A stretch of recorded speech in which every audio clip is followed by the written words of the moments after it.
no humor. Yeah, this is not exactly humorous. I'm sorry, I've got no humor for the opening. I have no line, no nothing. I'm humorless this evening. Oh, welcome to Progressive Soup. My name is David Stevenson. We have with us tonight John Hartwell, Acting Executive Director of NARAL Pro-Choice, Connecticut, and my co-host Gene Hislop. And kick us off, John. What are you doing as the Executive Director of NARAL Pro-Choice, and should anybody be amazed by that? Well, I hope not. Actually, I'm the interim executive director. I'm actually the treasurer of two of the three different groups that we have here in Connecticut. We have NARAL Pro-Choice Connecticut. Yeah. That's a 501c4, which is a political nonprofit, allowed to do organizing and lobbying at the state legislature. I'm also the treasurer of another piece that we have, which is called the Reproductive Health and Rights Foundation of Connecticut. That's a 501c3, so that's tax exempt. If you give your money there, you get the tax benefit from it. Unlike the C4, you don't get any benefit from that. And the C3, the foundation, works on policy development and research. So it's basically a foundation. We use academic interns to help develop, do research and policy development. And the third piece, which I'm not directly involved with, is our political action committee, and that comes into play election times at the state level. So we make recommendations for governor, all the constitutional officers, and for legislatures. So I've been with the NARAL Pro-Choice group for about a year and a half. I've been the treasurer for two of the organizations for almost all of that time. And about 3 months ago, our executive director resigned. She decided that she wanted to do something else. Jillian Gilchrist, a good friend of the show, been here a couple of times. Right, terrific young woman. We love Jillian. She did a great job for us, and we're sorry that she left. But everybody, moves on in life, and that's what Jillian did. So, as a member of the executive committee and one who had a bit of time, I could take for the next 2-3 months when we knew we were going to be recruiting another executive director, and so I said, sure, I'll step in and take over. So I've been the interim executive director, and hopefully that's going to come to a close very soon. So the job search is on for a permanent executive director? The job search is almost complete for a permanent executive director. We're about to announce a replacement, and that person will be starting very soon. Excellent. As an executive director, what specific responsibilities have you had for this organization? Well, that's a great question, and actually I would need to divide that question into two pieces here, what I've actually been doing and what we are going to ask of the new executive director coming in. Basically, when I took over, I said, I'll help keep the lights on. I'll keep the payments going, I'll keep things going on the website. We had a fundraiser that was about to happen in Fairfield County that happened a few weeks ago. That needed a lot of organizing. I worked on that. Oh, was that the Real Men Make Brunch in New Canaan? Pro-Choice Men. Pro-Choice Men Make Brunch. Pro-Choice yes, Men, yep. That's in right. Darien. And it was in Darien, where we have one in Darien every spring, and we have one up in Hartford in the winter. And so I took over and made sure that went forward. Great event. I went there last year. I didn't make it this year, but it was it's a lot of wonderful. fun. Yeah, it's a lot of fun. Get a lot of politicians there, and the men actually make brunch. Cool. So that was what I was doing. Basically, working to make sure that the organization kept moving forward in the period when we didn't have an executive director. But really, the job of an executive director, the primary job in an organization like this, is to go out and to raise money, because you can't do anything if you don't have money. And so that's going to be 70% of the job of the new person coming in. They know that coming in. And, this has obviously been a challenging environment for everybody in the nonprofit world and the political action world for the last 2-3 years. This has been very difficult. So raising money is not easy, and that's going to be the number one job. So that actually dovetails into my question. Now, obviously, you're not the executive director coming on board, and you Right. limited your span of responsibilities, mainly to operations, daily operations. However, how do you think, had you been the permanent director as a male, that, how should I say, your experience that you bring to it as a male. Obviously, when you're fundraising, it's a lot about raising sympathy and empathy for the situation and the choices that women make in a pro-choice organization. Yes. How is that viewed, do you think, by the groups that you're actually seeking funds, and specifically women? Yes. Sure. I mean, it's an excellent question, and to be quite honest, it's going to. If a man were to come into this job, it would take a bit of adjustment for everyone, as clearly you've been wrestling with it as you tried to pose a question without appearing, well, am I going to look sexist here? Is this, So yes, having a man in this job is a bit different. NARAL Pro-Choice America has, I think, 17 affiliates around the country, and at the moment, all of the other executive directors, as far as I know, are women. That's not always the case. There are men from time to time, so it's not. It hasn't been done before, but it's not the norm. And of course, when we're talking about a pro-choice group, we're talking about basic civil rights for women, for control of their own bodies, to be able to make with their doctors whatever the appropriate medical decisions are. So if you approach it as a feminist issue, then having a guy there would be a little difficult. If you approach it as a civil rights issue, I don't think it's quite so much of a leap. I like that very much, because I was asked that question by, I think it was Janet Huff, at an event back in the early 1980s. She was with MEC then. She may still be now. I don't know. But the question to me was, during this event, a woman's issue event, was, why are you here? What interest does a man have in women's issues? And the only thing I could think of to say was, well, I consider myself a humanist, and I think being a feminist is a natural extension of my humanist beliefs. Right. Well, look, David, I grew up in the civil rights era. I was there when feminism became a huge issue in this country, along with all of the other issues that came out of the 60s and the 70s. So I lived through that, and deeply believe that this country has made extraordinary change in a positive direction since that time. And it's not been easy.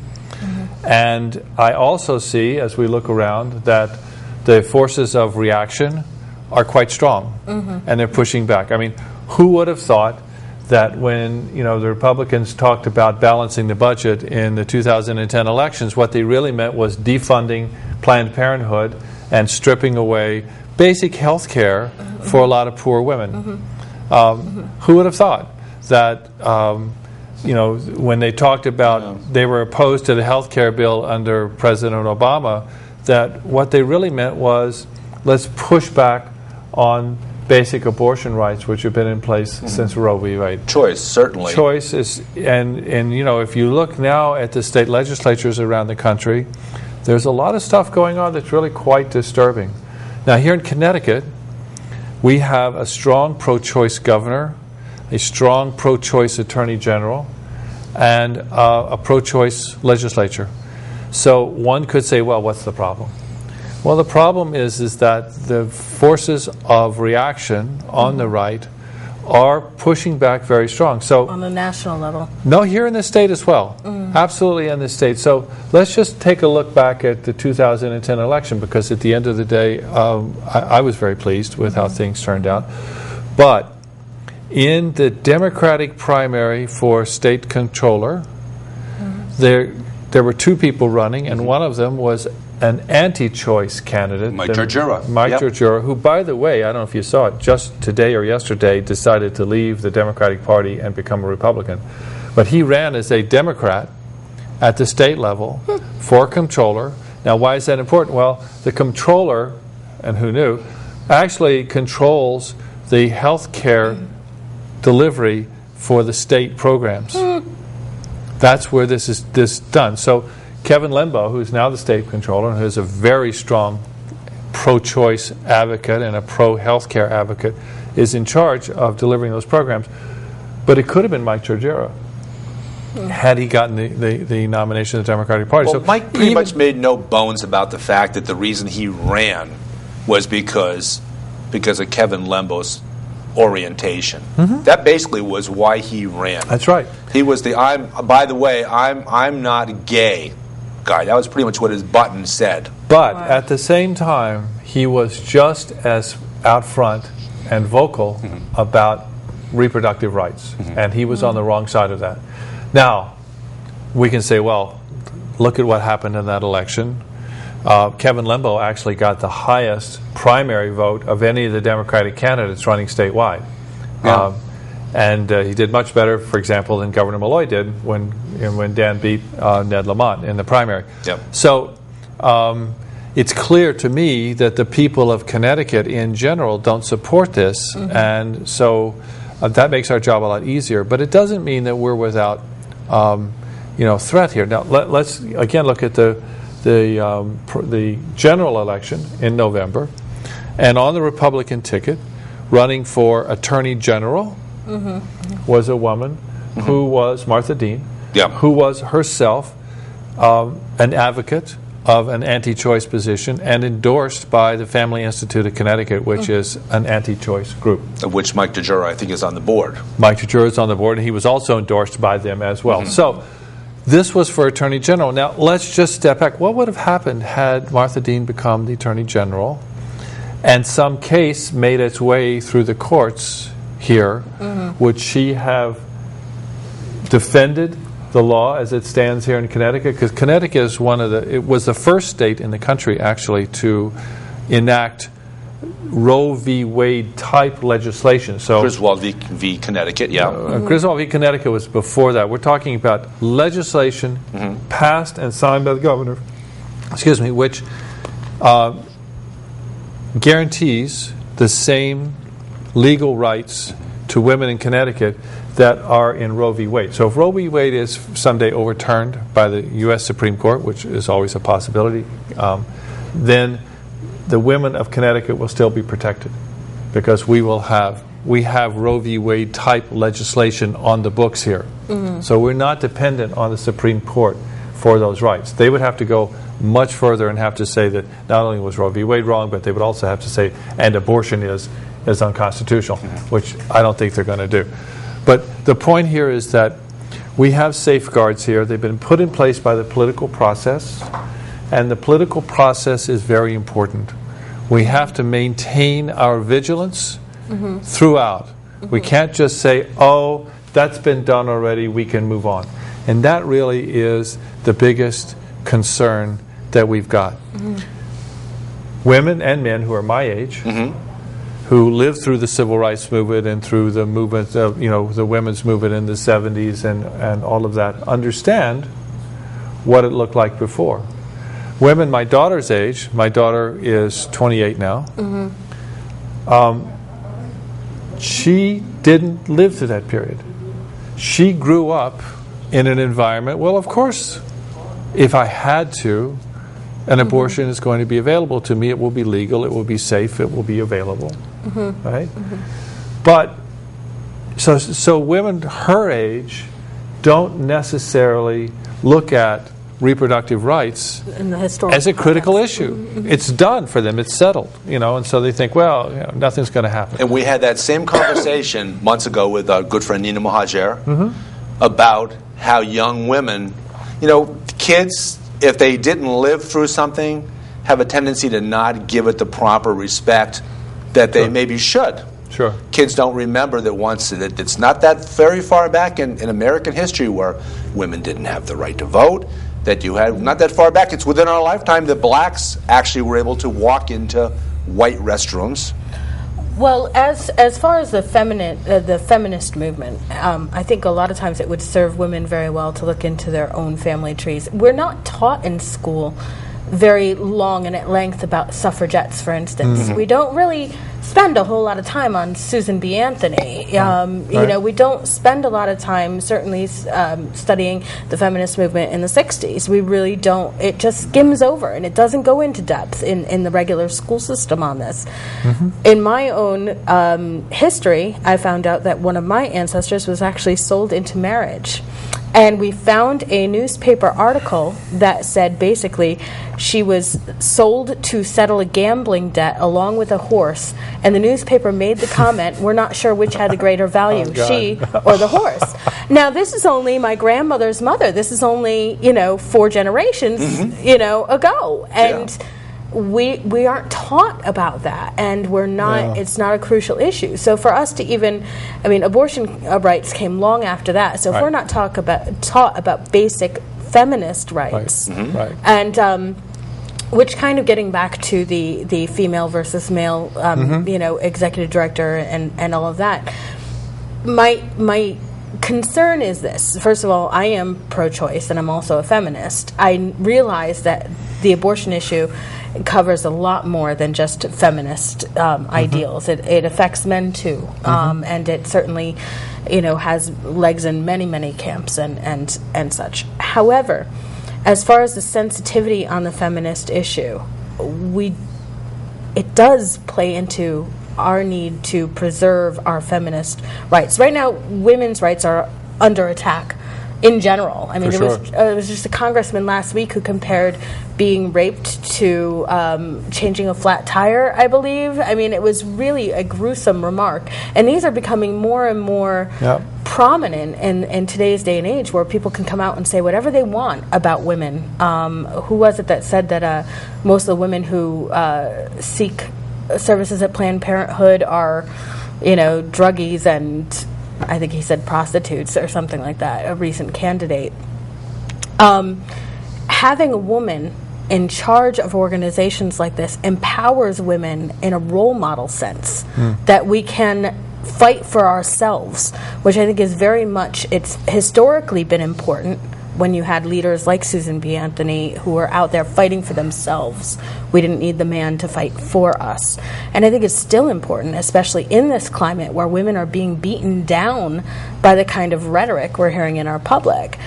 So I am concerned about that. So let me turn this on its head, okay? Because I hear what you're saying, and I don't necessarily disagree with it, because obviously there's passion there, and there's a point of view that you've got. But think about it this way. If it becomes women versus men, and that's the way it divides out, then you can't win, because we'll always be at a stalemate, and we'll always be fighting. And then the other thing is that this is not an abortion issue, and this is not really a feminist issue. This is a health care issue. This is a civil rights issue. So, for example, I belonged to Love Makes a Family. I'm not gay, but I was supportive of what that organization stood for. I'm a member of the League of Women Voters. Now, they, you know, have been accepting men for the last 30, 40 years, but we're still a minority in the group. So it doesn't, I don't think it's all that important to invest everything in, you know, the symbol of the leadership. I think what's most important here is building coalitions, getting things done. And you would want to look for whoever is best to do that job. So, for example, a moment ago I told you that the number one responsibility of the new executive director is going to be raising money. So as a member of the board, when we look at the candidates who came across, and we had some really good people, both from in-state and from out-of-state. We had you know, resumes from like California, people very interested in this job. When we as a board have to look at this, if we're told, and we were by the national, you know, 70% of this job is fundraising, then we need to put on the table, how are you going to be at fundraising? Not are you a woman or are you a man? Not have you been a feminist, you know, supporter for all of your life, or, you know, how do you, no. Can you, for this organization in this climate, raise money? Can you do that? And in addition, can you do these other things that we need to have happening? So we look at it from a pretty functional point of view. And, you know, you have to make trade-offs, and you have to accept that nothing is going to be perfect. So, I mean, obviously we're not going to put someone in place who is against women. Right. That's not going to happen. But we might put someone in place who's not a woman. And in which case, if we do, I'd like you to take a look at that person as a leader and say, is this person capable of doing the job? And if not, that's fine. If you at the end of the day say, well, I don't think that this person's any good, then certainly we have an issue.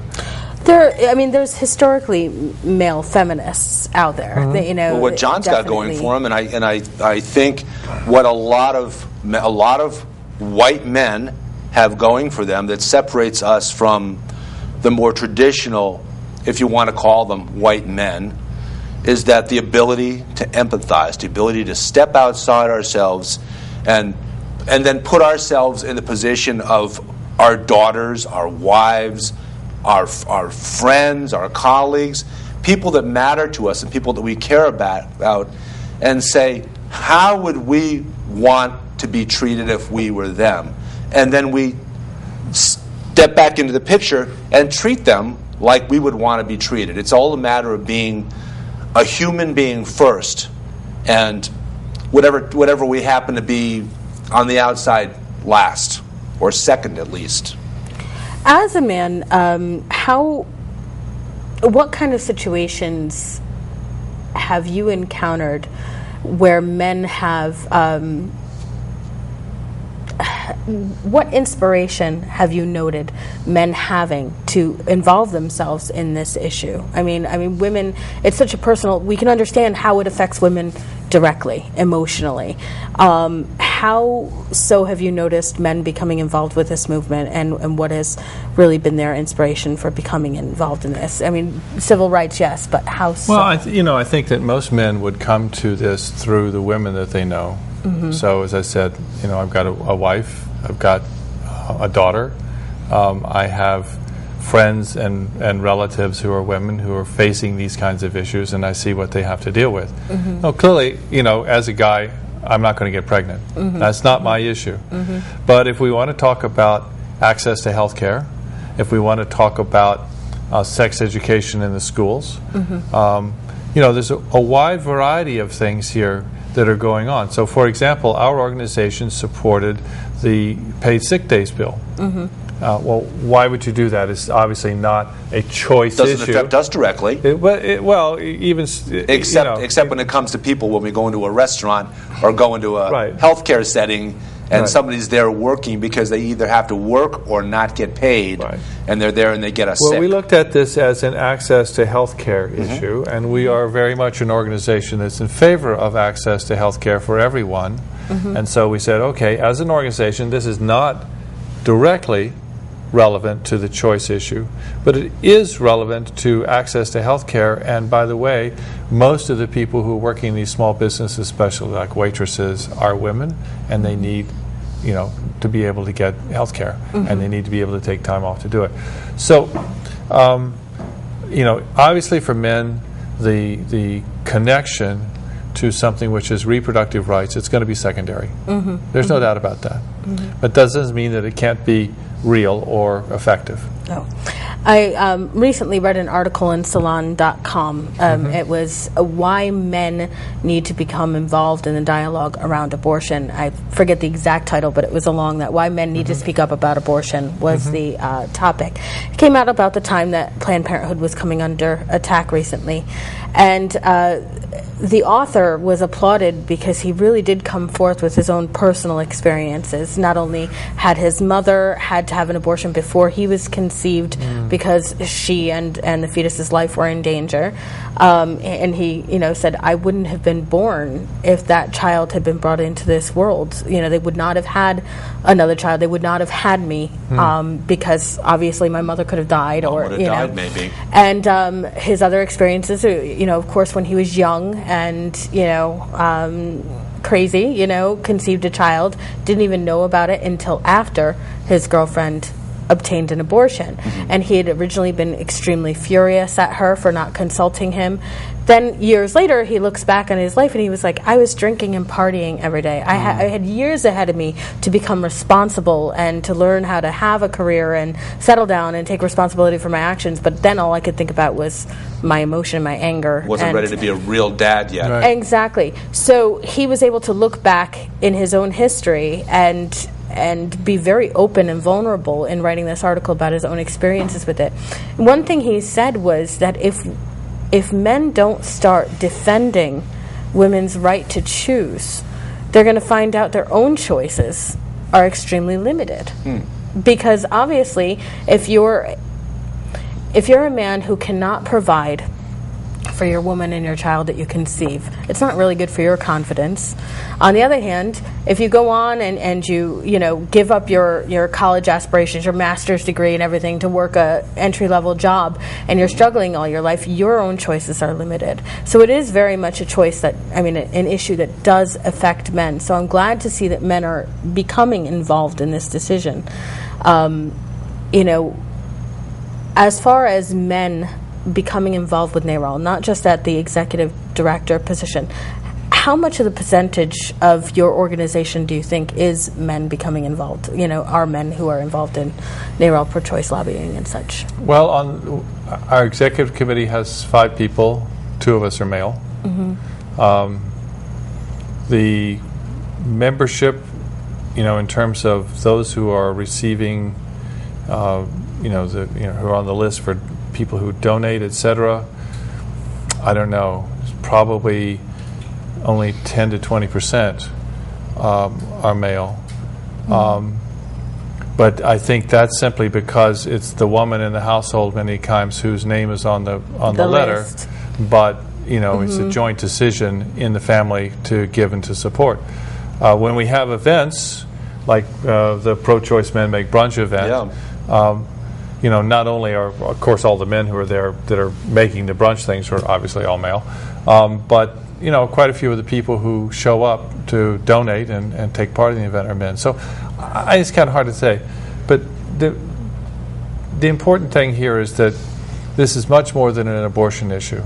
This is civil rights. We're going to have to break it off there, but let's come back because I want to talk more and ask more questions about we talked about the executive director position, but what about grassroots type of events that NARAL Pro-Choice Connecticut is involved in? I want to hear more about that. So we're going to come back and do a second show. This is Progressive Soup. David Stevenson, Gene Hislop co-hosts, John Hartwell our guest, and we're going to come back and talk a little bit more about the nuts and bolts of what an organization does in order to fulfill its important obligations to our friends and family and nation.